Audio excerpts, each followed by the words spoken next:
Welcome to the Thailand Social Seminar Series, or TS4.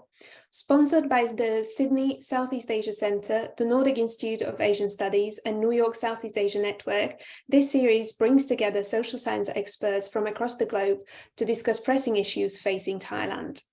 I am Petra Alderman, postdoctoral research fellow at the University of Birmingham and research associate at the Nordic Institute of Asian Studies at the University of Copenhagen, and I'm your host for the first seminar series in this year. So today we are going to hear from Janjira Sombatpoonsiri from Chulalongkorn University and the German Institute for Global and Area Studies. And the topic that she's going to present today is digital repression and its impact on protests in Thailand. So before I hand over to Janjira, just a few things on the format of the talk. So Janjira will have around 20 minutes to speak, and then we will open the floor up for the Q&A session. Please do use the Q&A button to post your questions. You are free to post the questions throughout the session, but we will take the questions only once Janjira has finished her presentation. So that's it from me, and over to you, Janjira. Thanks very much for joining us today. Thank you so much, Petra, and my gratitude extends to the organizers of this webinar as well. It is not ideal to start this first seminar of the year with such a depressing topic. I hope I will bring some hope later in this webinar. But without further ado, let's just start with some story. On 23rd November 2021, at least 17 persons in Thailand received an alert from Apple that their phones were being targeted by state-sponsored attackers.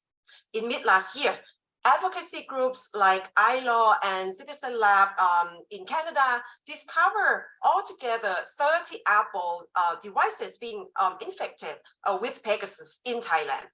A closer look at the profiles of these targets reveals that at least 19 of them, and the list of names is here. Not all of them want to reveal their names, so some of them are unknown here. At least 19 of them were directly involved in the 2022 and 2021 anti-regime protests, while the rest are prominent dissidents, including university lecturers. But this latest expose is only the tip of the iceberg of multifaceted digital repression that the Thai military palace-backed regime has unleashed since 2014. This presentation builds on my ongoing research on the interplay of different digital repression tactics and its impact on mass mobilization against autocracy in Thailand and hopefully beyond. Now, I know that a lot of folks here are Thai studies experts and enthusiasts, so I will not go into detail about the literature of digital repression, but maybe it's useful to give you some overview of what this is. Now, digital repression implies the use of information and communication technology to surveil, coerce, and manipulate individuals or groups to deter specific activities or beliefs that challenge state entities or elites. And this definition is from Steve Feldstein in his book, The Rise of Digital Repression. In light of mass mobilization, digital repression often works in tandem with traditional methods of repression, such as the use of force and draconian laws.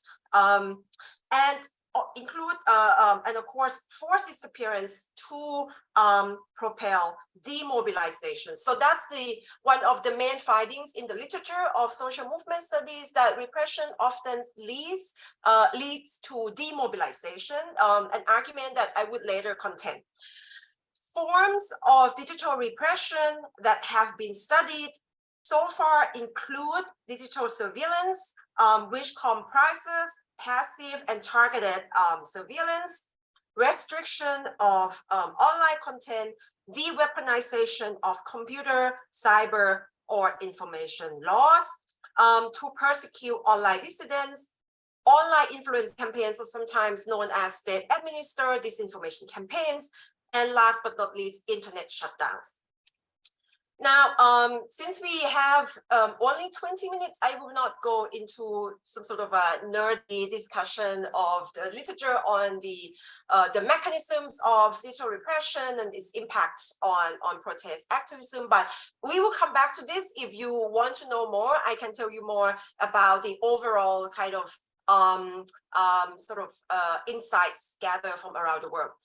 Now, let us turn to Thailand.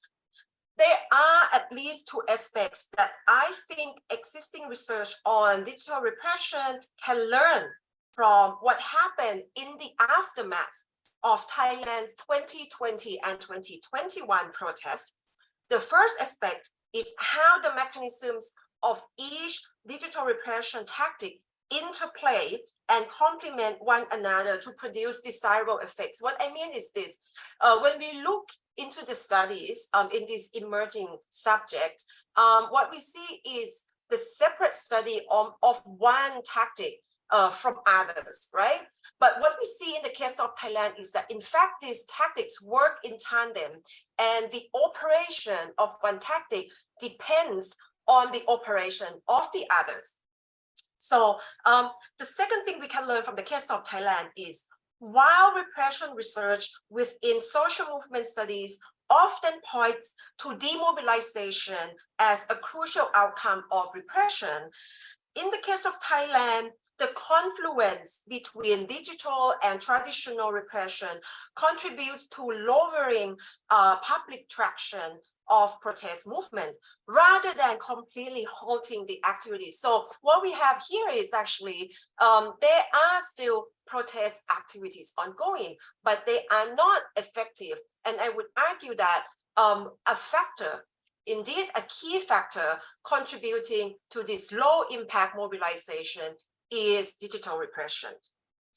So before we dive deep into these arguments and the case, let us have a quick look at the existing ecosystem of digital repression that has developed since 2006 and shaped state response to the 2022 and 2021 protests. The year of 2006 was crucial, not only because of the military coup that year, but also because of the security establishment's acknowledgement that digital space could facilitate mass mobilization quite effectively. And of course, in the following year, 2007, they started to implement certain measures, including the Computer-Related Crimes Act, or CCA, that would pave the way for a lot of infrastructures. Now, from this point onward, 2007, the ecosystem of Thailand's digital repression has taken shape. This comprises, one, digital surveillance, and mostly these are surveillance bodies led by the police and the military, who have acquired and trained and were trained to use various interception technologies and artificial intelligence driven social media listening tools. The second aspect of this ecosystem is that parts of these security units, together with the Ministry of Digital Economy and Society, and this is really one of the key actors that drive this whole practice in Thailand.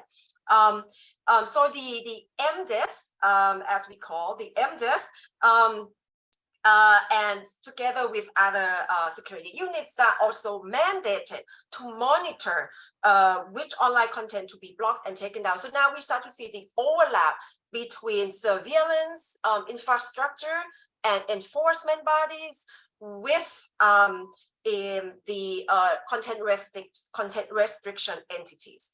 Now, third, surveillance units at times, again, overlap with tens of thousands of cyber troops in the information operation campaigns, so IO, as we call in Thailand. And these campaigns, what do? They attack dissidents online, or sometimes fan pro-regime discourses or pro-monarchy discourses. Lastly, the surveillance capacities undergird the authorities' ability to charge dissidents. And now we have a lot of legal measures that serve this purpose, ranging from the CCA Computer Crimes Act, Article 112, and criminal codes on defamation and sedition, for example. And so what I want to show is actually at the core of this whole ecosystem is digital surveillance. And this allows authorities to gather so-called intelligence for other purposes, and this includes, and particularly, the use of laws against online users.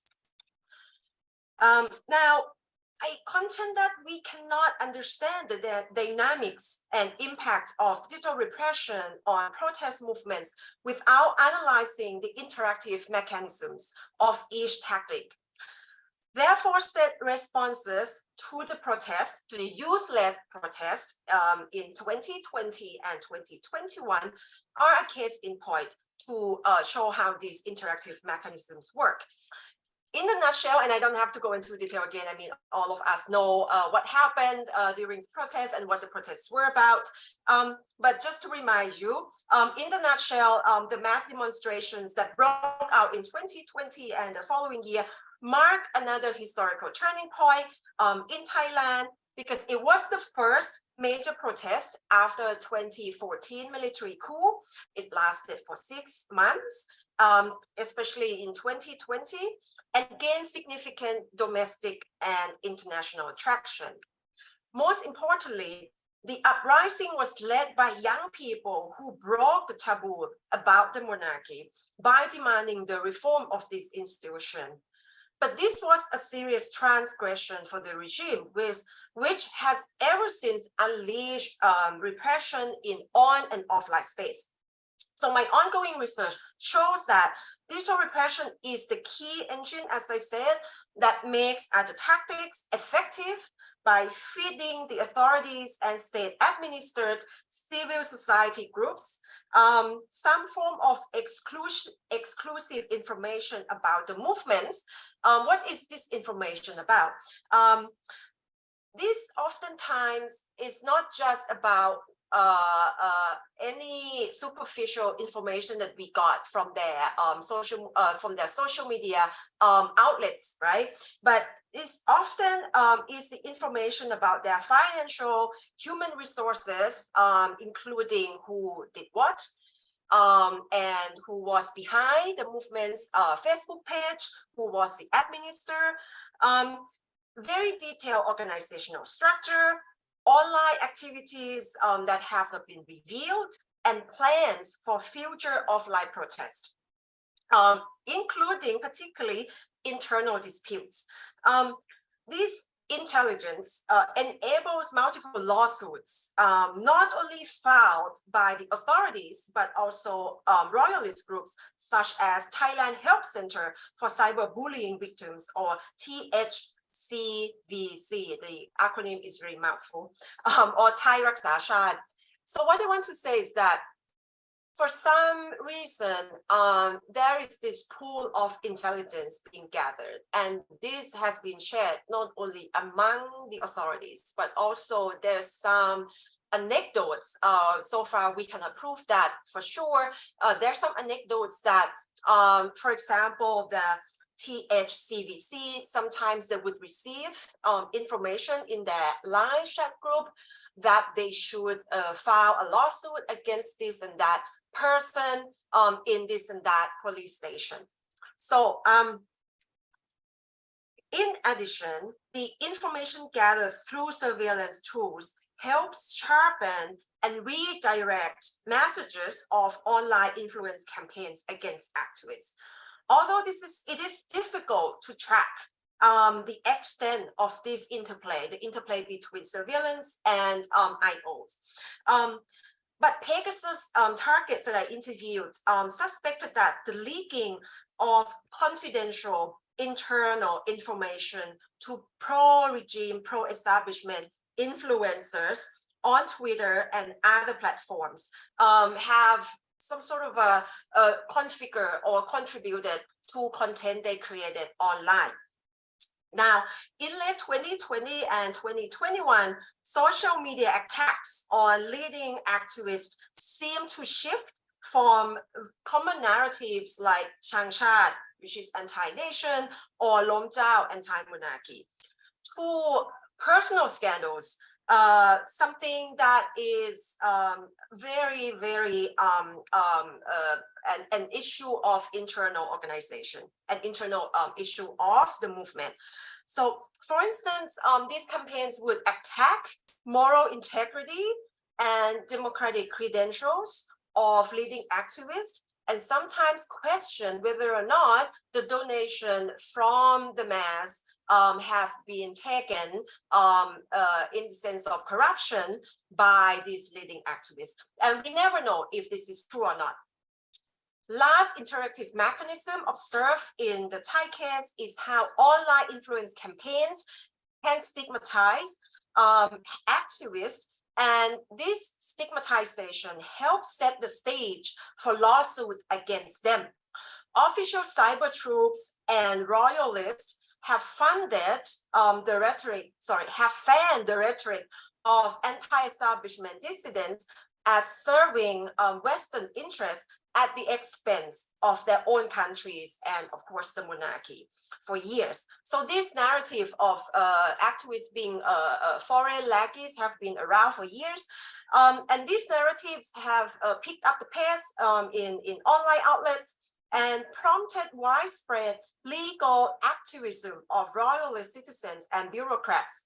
The THCVC, for instance, created a Google map that I showed before, this Google map that identifies the addresses of hundreds of alleged offenders of the monarchy and deliberately file complaints against them at the police station, extremely far away from the residence of these activists. So basically what happened is that they would monitor social media feeds of activists.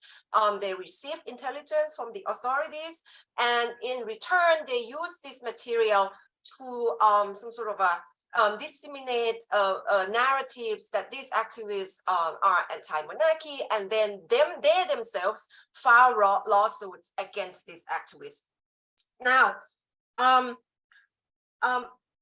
recently, there's been a campaign against Thai NGOs supportive of activists that they have facilitated Western interference in the Thai affairs, domestic affairs. And due to this fanning of the narrative that Thai NGOs have received Western funding, recently there's been a tighter scrutiny and criminalization of organizations such as the Amnesty Thailand. This has so far had some legal impacts. The authorities have intensified legal and bureaucratic measures to make it difficult for political international organizations to operate in Thailand. Now, my last point, Petra, how much time do I have left? 3 minutes. 3 minutes, perfect. Okay, so my last point, and this is where my research is still ongoing, and I would like to hear some thoughts from you as well. The last point regards the impact of these intertwined tactics of digital repression on protest movements. I assume that digital repression has lowered traction of the movement, as I said before, rather than demobilizing them. And these lower the impact of the movement can be done in 3 processes. The first is through the depletion of human and financial resources. Digital surveillance coupled with the persecution of online users has hindered the movement from mobilizing funding. What's more, multiple charges activists have faced compel them to expend their limited financial and human resources on fighting endless court cases. So just to imagine, a leading activist can be slapped with more than 30 court cases, and every court cases need hearings, and they have to travel far because sometimes the cases were filed in the deep south, for example, or in the northeast part of the country. And so they end up spending time and energy and psychological strength on fighting these court cases. This is particularly, and I highlight particularly the case for rank and file supporters of movement whose social media comments under someone else post on social media, right? That social media comments prompted the police to slap them with charges. And sometimes the police would summon them to the police station and threaten them that if they continue commenting like this, next time there would be no mercy, so on and so forth, and they have to sign a document.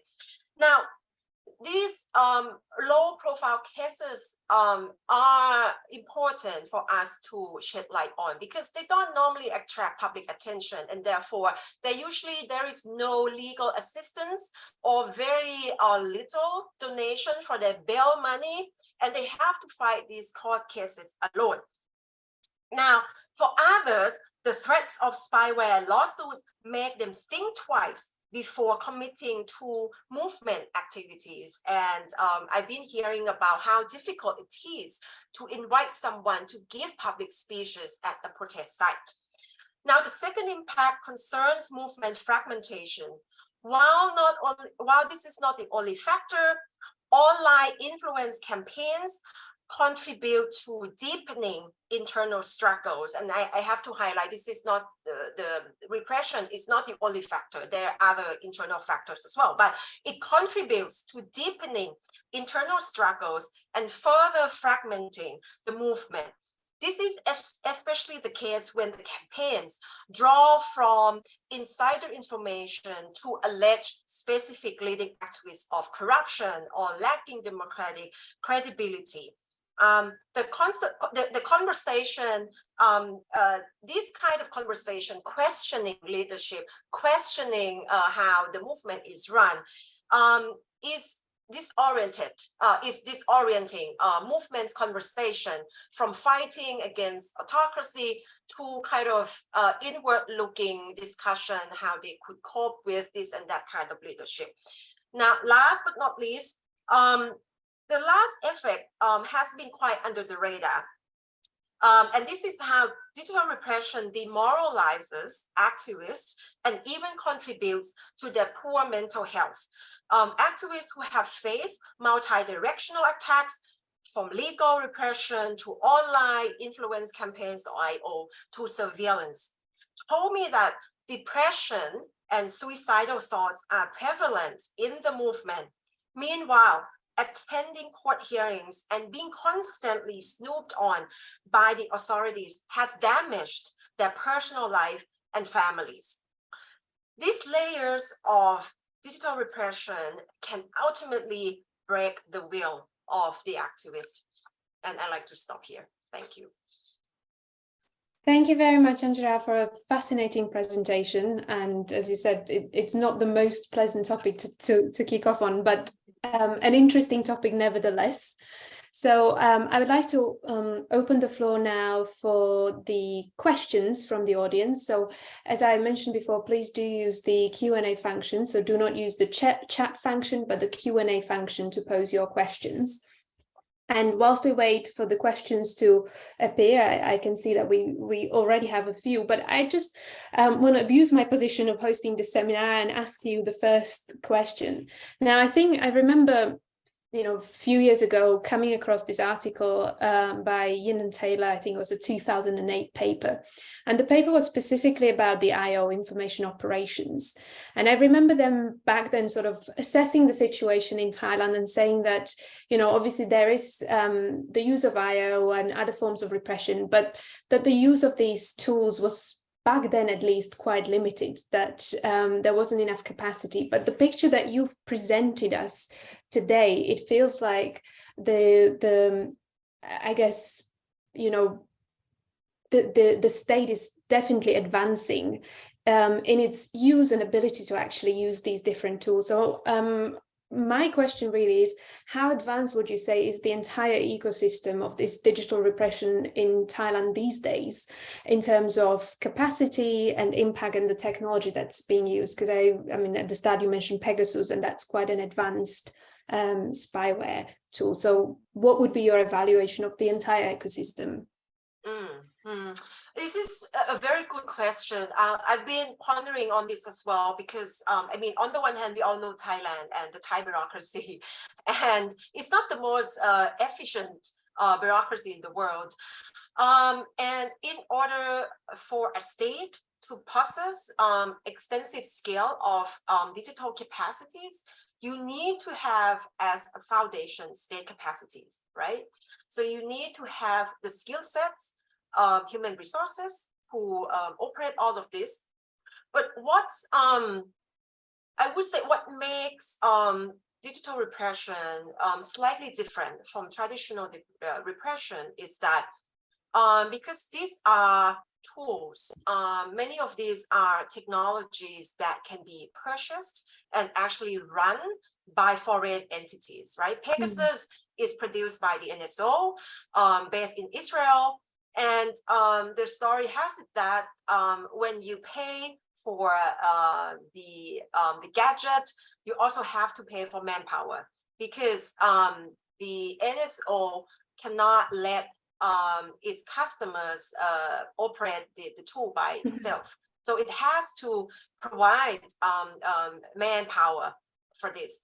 And because of this, I think the effectiveness of digital repression depends a lot on the international environment of the economy of technology, right?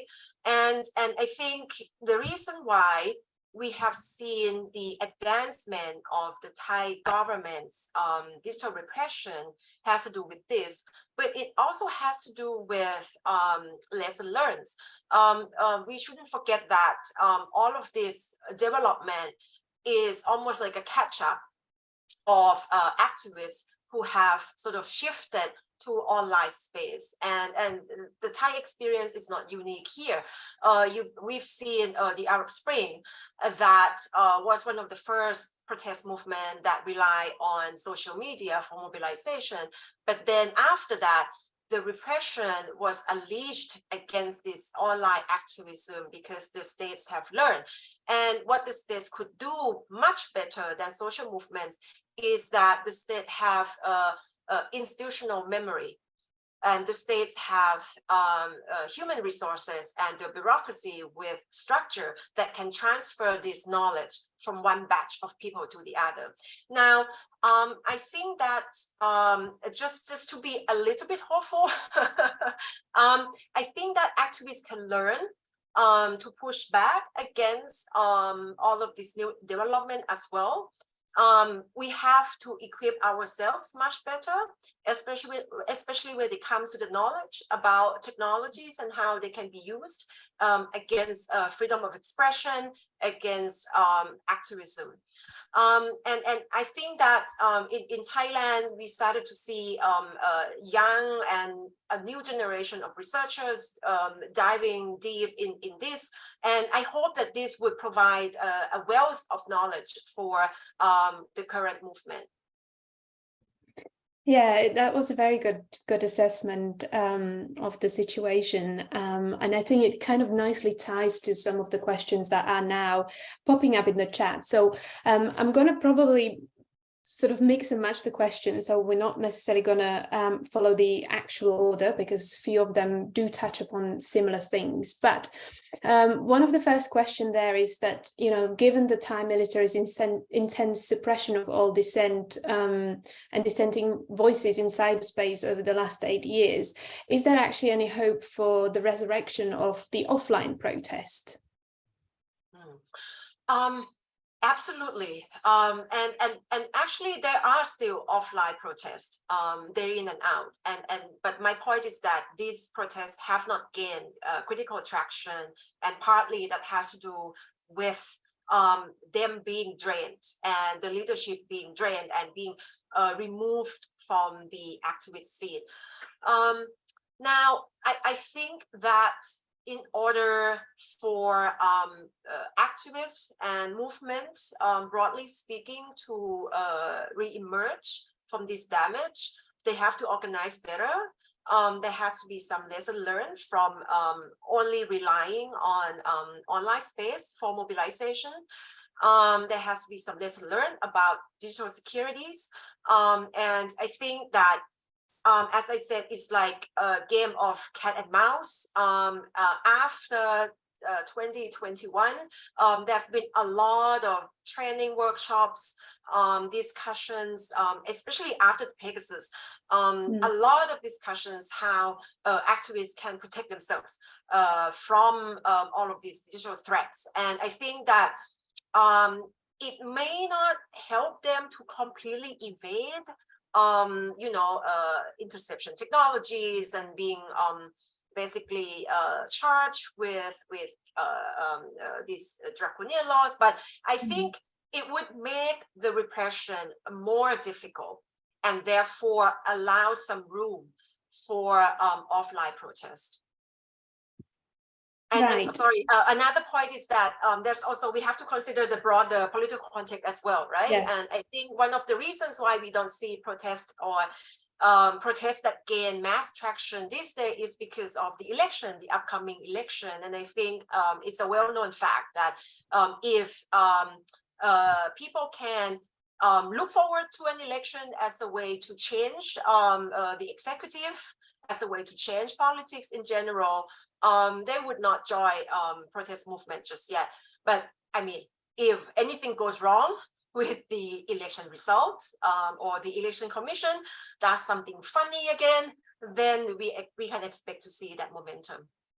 And yeah, this really is something that two of our audience members have raised in the questions as well, in relation to the upcoming election. So how would you see the digital repression to be weaponized during the 2023 election? So that's the first question.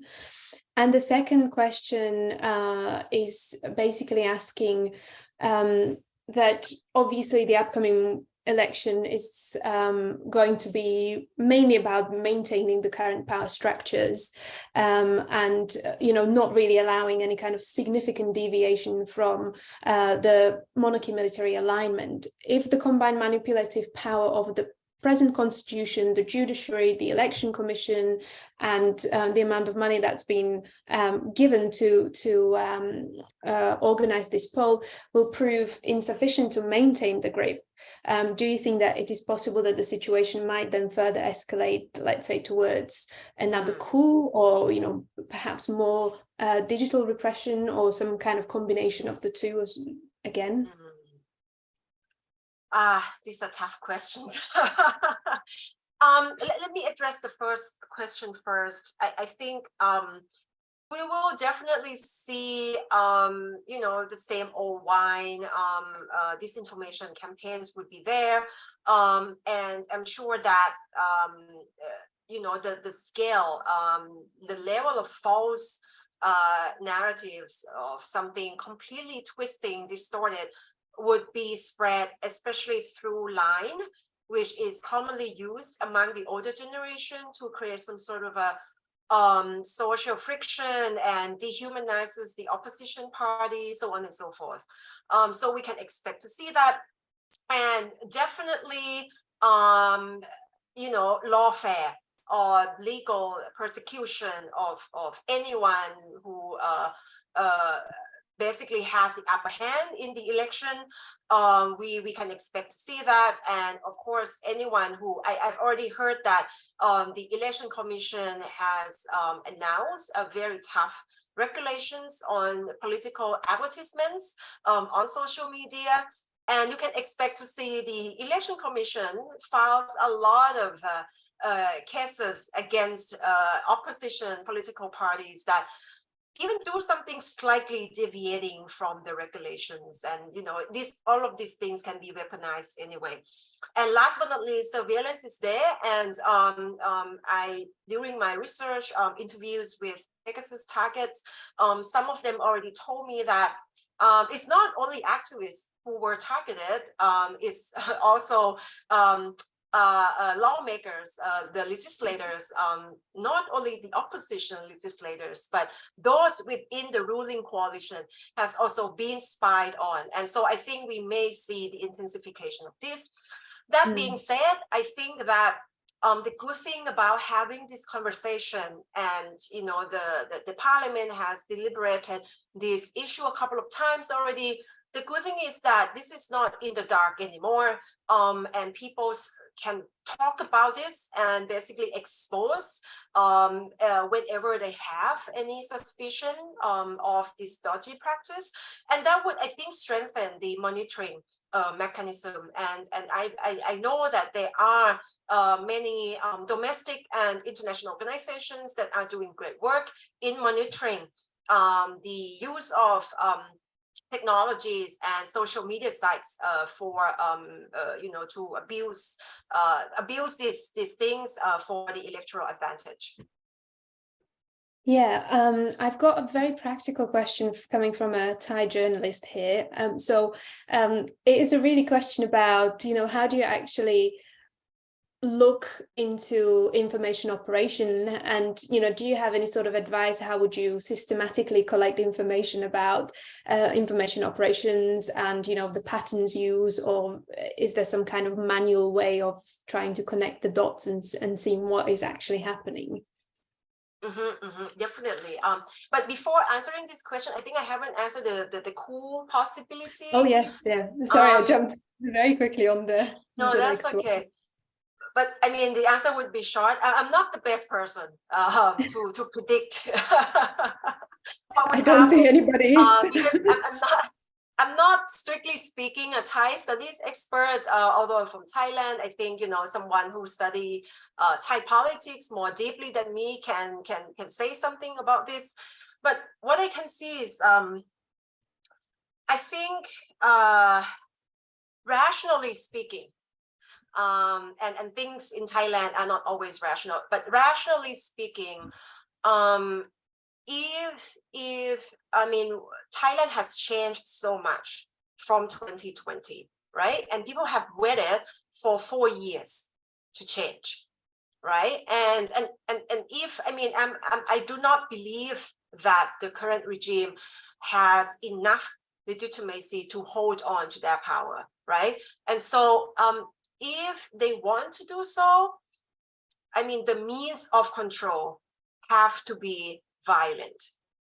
Yeah, they cannot just do this subtle repression, which is, digital repression is considered to be one of those subtle forms of repression at times.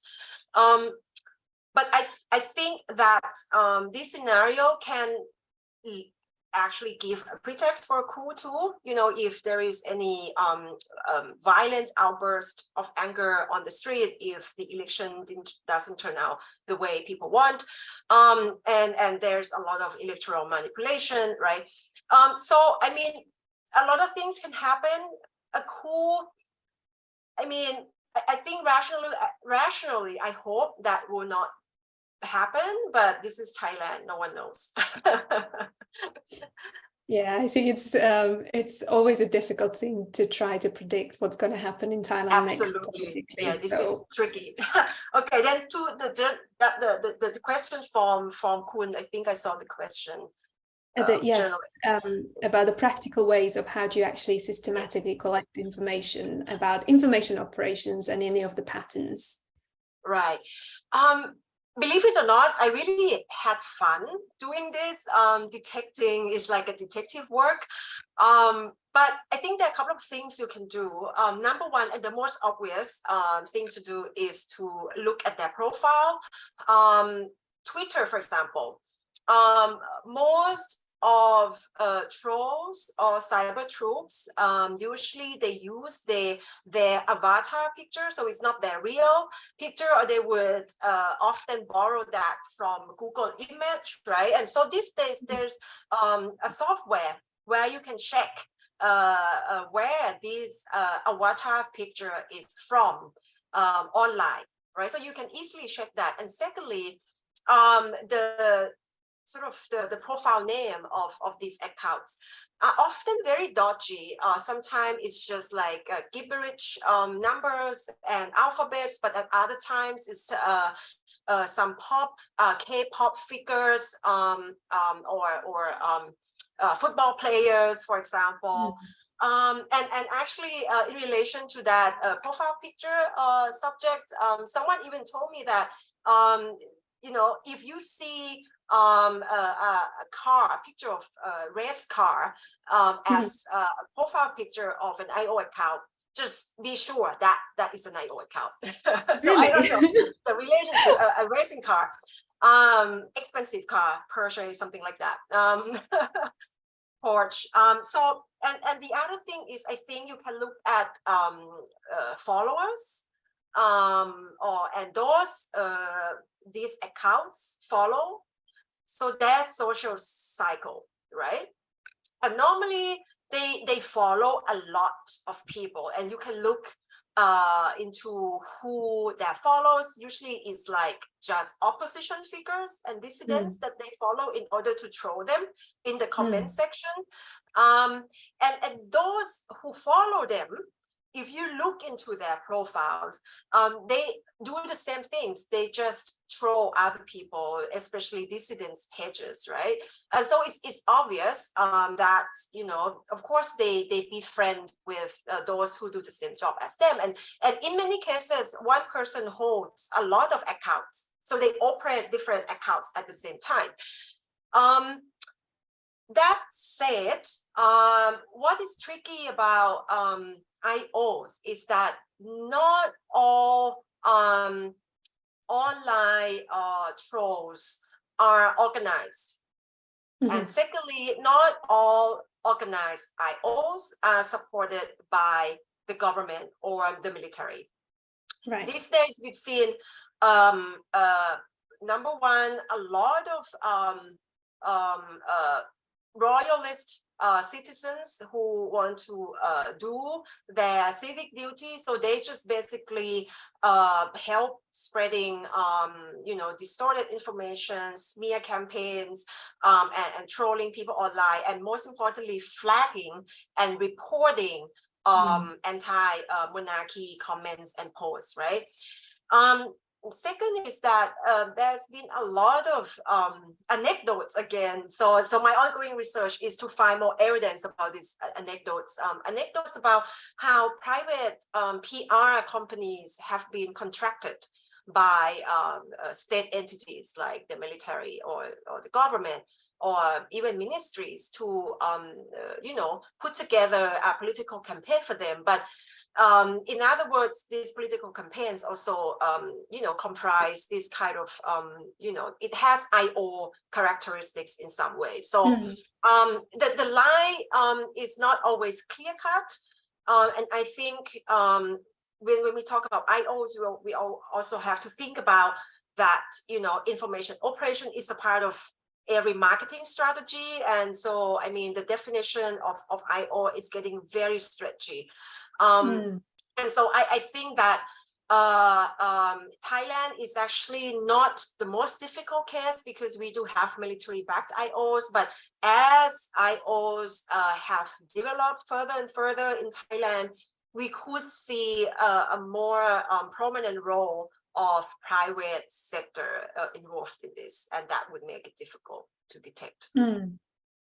Yeah, and I think, as you said, the fact that it's becoming increasingly difficult to sort of distinguish where, let's say, a marketing campaign ends and where the sort of IO begins, that does present a particular challenge.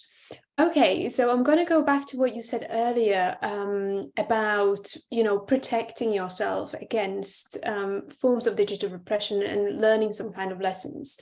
And there's a question in the Q&A really asking about this, how do these activists, or how can these activists actually protect themselves against these forms of repression? Is there something that would particularly come out from your research and studying that, you could say are practices that can be used and can help these activists against the attacks, digital attacks by the Thai state?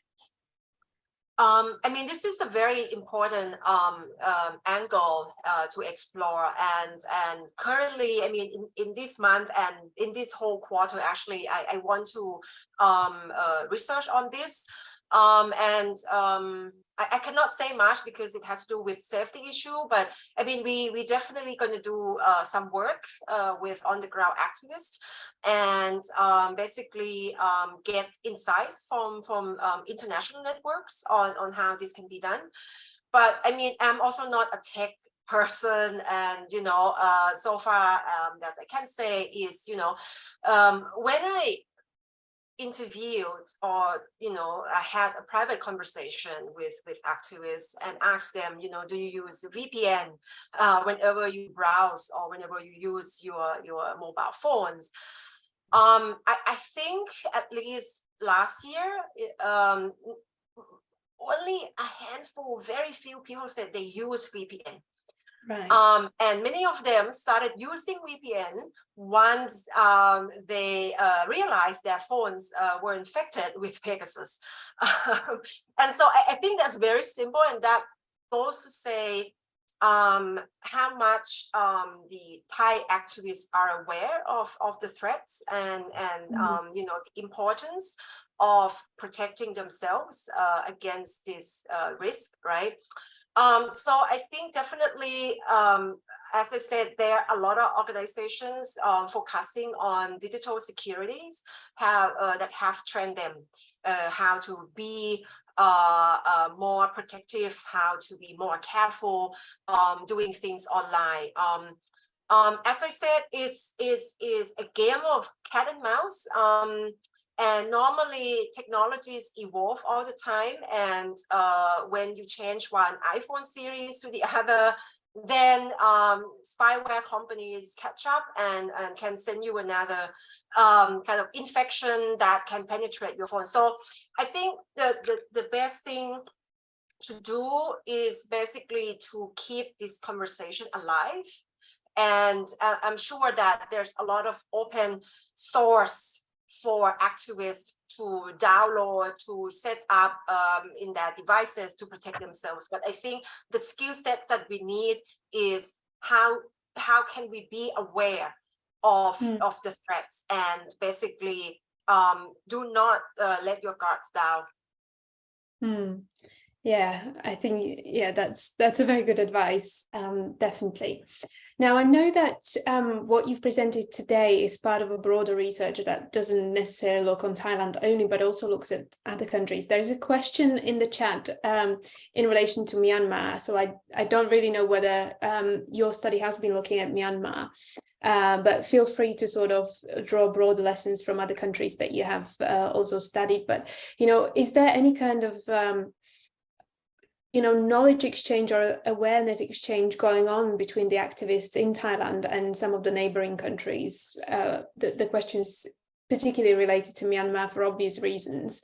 But have you noticed, is there a communication going on between these activists and knowledge sharing, awareness sharing on these technologies, and maybe how to protect yourself against them? Definitely. I'm not sure about Myanmar, just because my research covers other Southeast Asian countries, South and Southeast Asian countries, but not Myanmar, unfortunately, because of the situation there. But I know that I'm aware that this kind of cross-country solidarity networks and trainings, even conferences for activists do exist, and I'm sure that there's an extent of exchanging insights and experience. What is quite tricky for me, though, is that, as I said before, states and governments in a specific sense have institutional memory, right? And when they learn something or acquire skill sets and technologies, they can pass it on. And there's an entrenchment of the practice and the evolution of an adaptation of repression practices. For activists, I think things are more fragmented and things are not institutionalized at all. It's difficult because they are civil society for, this happens for good reason. But I think, we have to think more about how we can sort of build and sustain these cross-country knowledge and skill sets and pass it on to the younger generation of activists, right? And I think in only that one can say, now we leverage from these gatherings to basically institutionalize or basically sustain these networks and keep exchanging ideas, because otherwise it's just a one-time meeting. I'm afraid we only have really time for one more question, so unfortunately we won't cover all of the questions in the chat, but I'll give you a chance to look at them if you wanted to respond at a later time. But I think more of our listeners and audience members might be interested to learn about your research. So the question really is, could you let us know where have you published your research on this topic so far and what you're planning, so that people can keep an eye out for your work and get hold of it and learn more about this fascinating topic? I like this. This is advertisement time. Airtime. Exactly. No, thank you, joking. I've been publishing on bits and pieces of tactics of digital repression, especially with the support of ICES in Singapore in the last year. And so I was a novice coming into this field. I was basically interested in protest movements, but then ICES gave me this opportunity to dive deep into this subject. So I've been publishing on a topic of Pegasus, on the politics of regulating disinformation in Thailand, basically just going through the database of the anti-fake news center of Thailand is very fun. And the other one is, of course, IOs, disinformation campaigns. And so what I'm trying to do now in terms of research, as I said, is to explore the impact, right, on activists, and also how they cope with this, what can they do to protect themselves against the threats.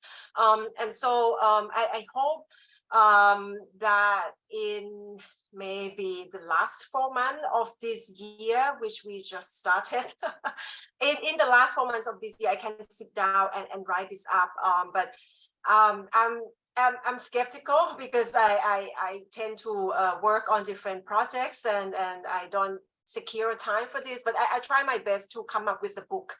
And Petra, I've been consulting you about this, the possibility of publishing a book. And so, I mean, I try my best to have a manuscript for this, so I can, weave all of these little bits and pieces together. Well, that sounds absolutely wonderful. And I believe that I'll be speaking for most of the audience members here, that if you do get to the stage of having a manuscript, that a lot of people will be very, very interested to read it and to engage with this topic further, because it feels like, as you said, we all need to be a lot more aware of what is going on and, how these things actually work. Because as you said, a lot of it can be shrouded in mystery and sort of hidden behind the scenes, but it's very important to talk about it out loud, and really to get a good understanding of how these things work, so that people can protect themselves better and understand what to do in those situations. So unfortunately, we are out of time. So thank you very much for joining us today. Thank you everybody for joining us online as well. For those of you who would like to watch this talk again, it will be published in a couple of days on YouTube, so you can go and rewatch and listen to the conversation again. But yeah, thanks a lot for joining us, and we will see you again next month. Thanks. Bye. Thank you, Petra.